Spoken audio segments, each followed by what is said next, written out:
तो ये तो आपको उसका भगवान का आशीर्वाद मिल गया। अब यह है संदेश, आध्यात्मिक है। ये जीवात्मा बहुत सदियों से इस जिस्म में इन कारागारों में बंद है। वैसे तो आपकी आजादी जो थी उसी का आपने दुरुपयोग कर लिया, तो कर्म बंधनों में आप बंध गए, इसलिए ये सजा भोग रहे हो। ये पशु पक्षी चार ही खाने हैं, अंडज, पिंजर, उखमज और अस्तावर। जो अंडे से पैदा होते हैं वो सब अंडज, जो भी अंडे से पैदा हो उसको अंडज खान कहते हैं।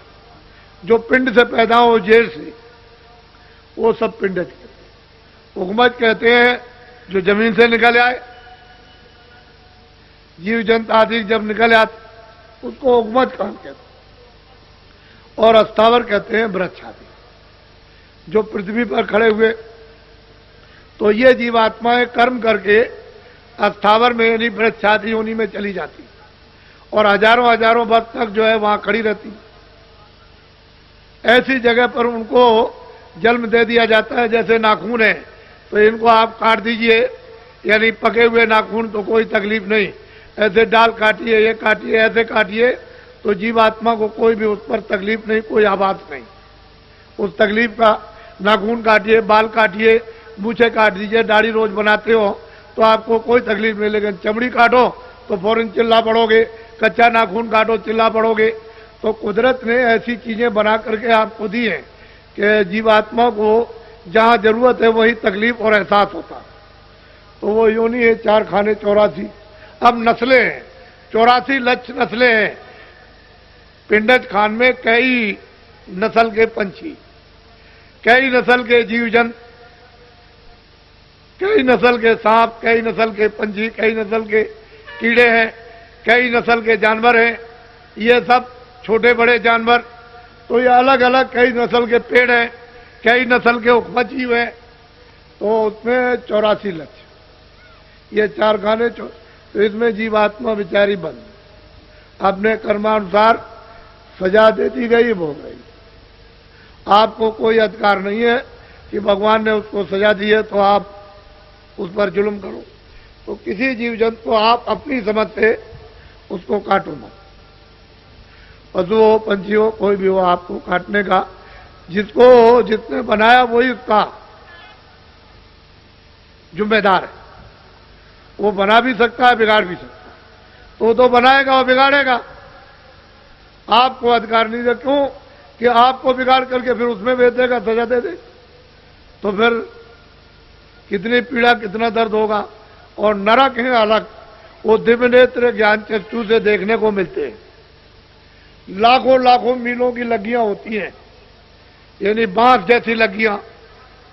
तो उन पर बड़े बड़े नुकीले ऐसे खोज करके और ऐसे जलाते रहते हैं, और वो तड़पते रहते हैं उसको करोड़ों करोड़ों वर्षों तक। 1 2 नहीं, कितने जलाने वाले लगे हुए, वो जलाते रहते हो, चिल्लाते हो, वहां कोई नहीं जाता, कोई है ही नहीं। कौन सुनेगा उनकी तकलीफ को। तो जो किया है तो भुगतरे जिया, और तूने गुरु पूरा ढूंढ न किया। अगर गुरु को पूरा ढूंढता तो इस जिल्लत से, मुसीबत से, इस आफत से और इस पीड़ा से बच जाता। तूने तो किया नहीं, तो इसमें लगा रहा। तो और एक नरक नहीं, अनेक नरक। जलाने वाले अलग, दूसरे नाम के सड़ाने वाले अलग, तीसरे नाम के काटने वाले अलग। ये अलग अलग हैं, ये अनेकों नरक। उसने इनकी सजाओं के लिए सब स्थान बना रखे और वहां उनको डाल दिया। रोते चीखते चिल्लाते कौन से। तो इसलिए ये मनुष्य शरीर जरा सी गलती पर अगर निकल गया तो बस फिर उसमें देर क्या लगती है, और उधर में बंद कर देगा तो आपके बस की बात तो आपके कोई बस की बात नहीं। कोई जब बाहर के लोग नहीं कुछ कर सकते हैं तो वो तो अंदर से पकड़ के ले जाते। बाहर की आंख और कान और ये वो एक दूसरे का कोई देख नहीं सकता। अंदरी से अंदर ले आए, अंदर से निकालेंगे, और उधर निकाल करके उसमें अंदरी से डाल दी, उस शरीर में बंद कर दिया बस। तो ये अवगत, यानी अधोग है। ये जीव को बेचारे को मानव शरीर पा करके फिर मिल गई, और मनुष्य शरीर जो आपको मिला वो अमोलक। तो मनुष्य रूपी ये दोनों आंखों के मध्य भाग में जीवात्मा ऊंचे शिखर पर बैठी है। तो आशा तहां बासा, जल की आशा वाले जल में बासा। भाई आशा के मुताबिक तो बासा होगा। तो जल पृथ्वी की आशा वाले पृथ्वी में बासा। जो जहां आशा बांधेगा इस जड़ में, वही तो उसको जन्म होगा। आपने देखा होगा पत्थर की चट्टान है और उसके अंदर एक कीड़ा, एक लंबा सा 1 फुट का 6 इंची का सामने दिखाई देता है बिल्कुल, और वो जिंदा है। अपने मतलब है कि पैरों को भी चलाता दिखाई देता है, और मतलब ये बैठा हुआ है, अपना मुंह भी उठाता है। लेकिन आपने कभी ये सोचा है कि इसको हवा पानी खाना कहां से मिलता? उसकी आशा इतनी तीव्र जड़ में कि देखिए उसको जड़ में जन्म दे दिया, और उस पत्थर के अंदर उसकी परवरिश हो रही है।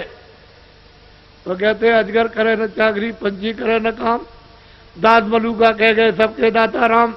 तो आप अपने में विश्वास क्यों नहीं करते हो कि जो उसने प्रारब्ध हमारे लिए बना वो तो हमको सब मिलेगा।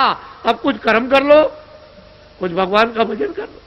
तुम इसके लिए रात और दिन लगे पड़े हुए हो, न तुम समझते हो अच्छा न बुरा, इसमें लगे हो। तो ये कुकर्म जो हो रहा, तो फिर मनुष्य शरीर मिलेगा।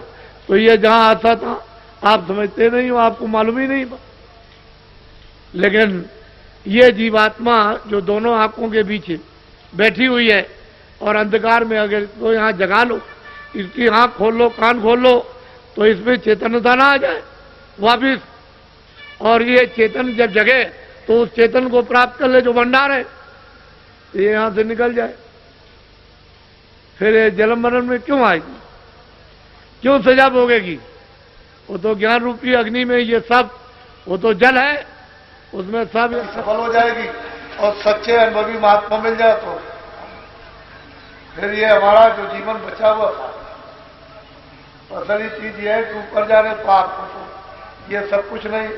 मैंने बताया था कि मन है, बुद्धि है, चित्त है, काम है, क्रोध है, लोभ है, 10 इंद्रियां हैं। इनकी अलग अलग डोर है। आंख की अलग डोर, कान की अलग है, नाक की अलग है, सबकी अलग अलग इंद्रिय आ जाते हैं। आप क्या जाते हैं बड़े बड़े जगह में सब करने वाले और लोगा भाग है। इसको महापुरुषों से माया भी डरती है, काल भी डरते हैं, और मतलब देवी देवता भी डरते हैं। और महापुरुष न मिले तो तो आप कोई चक्कर में जा दें। तो आपको जब किसी को मालूम ही नहीं है कि डोरी किसके हाथ में है, तो वो भंडार है, इसको उसमें पहुंचाना है। इंद्रियों का इंद्रियों में, काम का काम में, क्रोध का क्रोध, तभी काम बन सकेगा। नहीं जीव का कौन काम करने वाला साहब धोखा दिया।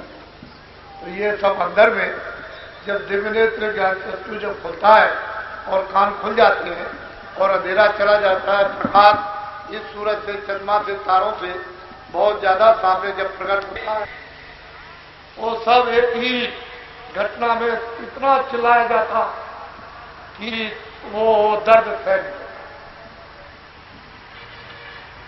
पृथ्वी पर फल नहीं रहेगा, अनाज नहीं रहेगा, तड़प तड़प के बच्चे को मारोगे, बच्ची को मारोगे, प्राण को भी रक्षा के लिए उसको मार दोगे, वो चली जाएगी कहीं बाहर, तब तक बच्चा घर में है, अनाज है नहीं, तो बच्चे को मार के खा गए, पता ही नहीं।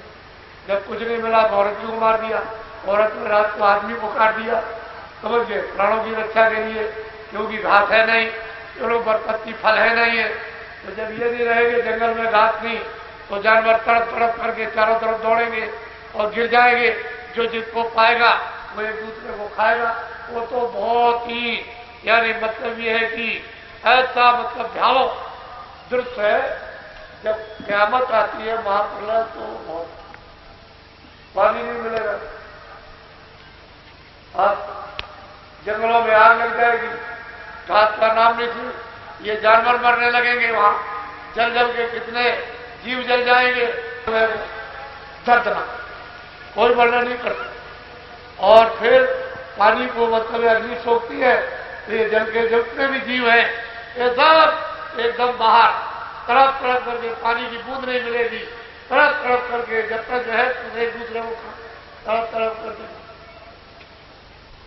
किसी अग्नि को वायु सूख लेती और वायु को न यहाँ मंदिर, न मस्जिद, न ये पृथ्वी, न वायु, न कोई गीता, न रामायण, न उसी आकाश जब इसने वायु को खींच लिया तो आकाश में सब, और आकाश और सबको माया सबको, तो स्वर्ग और वैकुंठ जितने भी 14 भवन, 14 लोक और 14 तवक, ये सब ब्रह्मा महादेव जितने भी देवी देवता, ये 9 करोड़ दुर्गा, 10 करोड़ शंभु और 33 करोड़, ये सब के सब पूरे के पूरे सिमट जाते हैं महाराज। और उसे आद्या शक्ति को निरंजन भगवान ने सुनी, और निरंजन भगवान को और इनको सब ऊपर माया बैठी, वो सबको समेटती है। जितने भी वहां के लोग सूक्ष्म है वो सबको समेट, फिर इनको सबको समेटते ही ब्रह्म, ये सब समझते थे। जितने आने को लोग उनके बाद सरकार सबको समझते थे, कुछ नहीं। कितने जो जहां निरंजन भगवान ने उसी की आवाज पर तो ये सब रचना टिकी हुई है, तो धीरे से बंद कर दिया, क्षणों में कुछ नहीं। जब सूरज को जब खींचता है तो जरा सा ऐसे खींचा बस शरीर निर्जीव हो, उसी सूरज के ही उस शक्ति और उसके ही प्रकाश से टिका हुआ, और जरा सा खींच के अलग किया बस। ऐसे ही वो बंद करता है जब आवाज को, तो यहां किस पर टिकेंगे, कोई चीज टिकने वाली है ही नहीं। हर पलक के मारते ऐसे ऊपर का वो फिर मतलब है कि माया, वो प्रकृति बंद करेगी, आद्या महाशक्ति निरंजन बंद कर लेंगे, माया बंद करेगी, फिर वो ब्रह्म बंद करेंगे आवाज, ऐसे बंद कर लेते हुए खेल। ये सारी रचना शब्द नाम पर, आवाज पर, बाजू पूरा का पूरा ये सब उसी पर, और उसी आवाज पर हम उतरे और दोनों आंखों के पीछे बैठा दिया, तो आवाज तो छन के आ रही है। अगर बिल्कुल ही आवाज बंद हो जाए तो एक सेकेंड, एक क्षण में इस शरीर के अंदर जीवात्मा नहीं रह सकती है, तो आवाज का ठंडक का सहारा। और जब आंख कान खुल जाते हैं तो प्रकट हो जाती है, उसी को कहते हैं नाम जी जब जागे जोगी। उसे नाम को जगाकर जब जीवात्माएं उससे संबंध कर लेती है, जुड़ जाती है, पकड़ लेती है, योग पथ प्राप्त निकल जाती है। तो आपको तो ये राज कुछ है, इसलिए आप लोग ये हमारी सनातन अनाथ काल की ये आत्मिक विद्या दौलत संपत्ति है, और भारत में हमेशा यहाँ इसके पूरे जानने वाले महापुरुष पूरे हमेशा, एक जाएगा दूसरा तैयार, दूसरा जाएगा वो बहुत फिर तैयार, तीसरा जगह। इसीलिए बराबर ये कहा गया है कि महापुरुषों की खोज करो, आगे आने वाली पीढ़ी को भी खोजना, उसके आगे पीढ़ी आएगी उसको भी खोजना, उसके आगे पीढ़ी आएगी उसको भी खोजना। इससे ये पता चलता है कि वो यहाँ आगे इस मनुष्य तन में रहते, लेकिन उनको कोई जान नहीं पाता, पहचान नहीं पाता, समझ नहीं पाता, परख नहीं पाता, और वो किसी के ऊपर दया कर दे तो दया तो हो रही है कि चलो जल्दी से अपने घर, ये परदेश है, यहाँ घर नहीं, स्वर्ग भी अपना घर नहीं है। ब्रह्मांड ने, मीराबाई ने, रैदास जी ने, कबीरदास ने, तमाम महात्मा आए, तुकाराम आए, करणदास जी आए, तमाम महात्माओं ने कलयुग में इन जीवात्माओं को मनुष्य रूपी इस मंदिर से जगा करके और पहुंचाया वहां, और आते और जाते रहे। जब पूरा समय उनका यहाँ का समाप्त हुआ और कितने पहुंचे। इसी तरह से जीवात्मा, तो ये छोटा मोटा जिम्मेदारी का काम नहीं, ये सबसे बड़ी लोग में जिम्मेदारी, बड़ा सुलभ है, बड़ा सीधा। तो साथ साथ ये भी विद्या लो और ये भी काम अपने से। मैंने तो कभी ये कहा नहीं है कि आप खेती छोड़ो, दुकान छोड़ो, दफ्तर छोड़ो और कपड़े छोड़ दो, खाना छोड़ दो, बच्चे छोड़ दो। मैंने तो आपको हमेशा ये बताया कि ये सब काम करके और बाल बच्चों की सेवा करने दो। रास्ता मैं सीधा बताता हूं, मदद कर दूंगा आपकी, तो जल्दी से सहारा मिल जाएगा। तो सीधा चलो आप अपनी जीवात्मा फिर सच्चे भगवान का बोलो। घर में गृहस्थी में अरे 23 घंटे और काम करो, 1 घंटे थोड़ा सा इसमें समझ दे दो, 5 मिनट, 10 मिनट, 15 मिनट, तो दिन भर 5-5 मिनट जोड़ लेना, 1 घंटा कर दे, 23 घंटे अपने काम करो। तो ये सुना। लेकिन घर बार छोड़ के जो साधु बन गए, चाहे आप उज्जैन में जाओ, काशी में जाओ, अयोध्या, मथुरा जाओ, भगवान का भजन नहीं कर सकते। से भी दूर चले गए भगवान। वेशभूषा से भगवान नहीं मिलता, दाढ़ी बाल पढ़ने लिखने से मिलता नहीं। वो तो जब जीवात्मा जगेगी तभी काम। तो उससे बहुत दूर हो गए। उन पर तो काम, क्रोध, लोभ, मोह, अहंकार, ये भूत सवार हो गए और वो चट्टी लिए हुए उनको हट नहीं सकते। उनके बाद हटाने का कोई उपाय नहीं है। तो मतलब है कि चट्टी लिए हुए, बुद्धि भ्रष्ट किए हुए। जब क्रोध आएगा तो बुद्धि भ्रष्ट हो और झगड़ा हो जाता है तो धर्म नष्ट हो, धर्म नष्ट हो जाता, मानव धर्म चढ़ा जाता और क्रोध आएगा तो बुद्धि नष्ट हो। वह आप जब ये काम करोगे तो फिर ये तो हो ही जाएगा। तो महात्मा बन करके आपने झगड़ा किया और क्रोध आपको आ गया तो बुद्धि नष्ट हो गई। आपकी समझ में अध्यात्मवाद क्या है? और कितनों की जाने चली जाए, धर्म के नाम पर क्रोध आए, बुद्धि भ्रष्ट हो जाए, कितनों की जाने ले लो, तो दया कहां रह गई? इसलिए दया तो कल्याण का, ये तो आपको रखना ही पड़ेगा। और जब दया जीवों के प्रति नहीं होगी तो क्या नहीं? सब जीवों को मुझको मान, इन जीवों में होकर के मुझको मान ले, मुझको देख ले कि ये मैं ही यहां पर हूं, मैं इनसे अलग हो गया हूं, मैंने इनको अधिकार दिया है, ये खेल है और तू इन पर दया, तो दया करोगे तो पहचान बात। कोई भी आदमी ये समझना नहीं कि मैं नहीं रहूंगा तो काम नहीं होगा। सब अपने आप को नए सोचो कि मैं बिल्कुल नया हूं, पुराने से पुराने जो 20 साल के, 30 साल के, अपने आप को नए। जब तक ही आपको आदेश न मिल जाए कि आप किसी का काम करो, तब तक ये काम करना नहीं ये सब बोझा तुम्हारे ऊपर आएगा और बड़े से बड़े नर्क में सजा मिलेगी। ये काम करना नहीं, क्योंकि तुम इस बोझे को उठा नहीं सकते हो जो जीवों का बोझा, ये कुकर्म का बोझा उठा नहीं सकते हो। और तुम अपने मन मस्ती में अगर कुछ काम करने लगे तो ये बोझा तुम्हारा, ये बहुत हो जाएगा और फिर जुग जुग नहीं उठेगा। तो अपने आप को नया, बिल्कुल मैं नया हूं, कुछ नहीं जानता हूं, तब आप अपनी चीज को बचा सकते हो। जो चिंगारी है जो थोड़ी बहुत आपको मिलती है, उसकी हिफाजत कर सकते हो जरा देर में, खरो उसका धन और खजाना हिफाजत से बिल्कुल बचा करके रखो। कोई हाव भाव से ये न जान सके कि आपके पास में एक पैसा भी है, तब ये बचेगा। और जरा सा भी आपने इसका कुछ आपने पैसा तो लुट गए, आपके पास कुछ रहेगा नहीं। इसलिए संभल के हिफाजत। जब आपको नहीं कहा कि वही सिद्ध है ज्ञान, तो आप क्यों उसमें फंसते? बहुत लोग टाट कर करके प्रचार करेंगे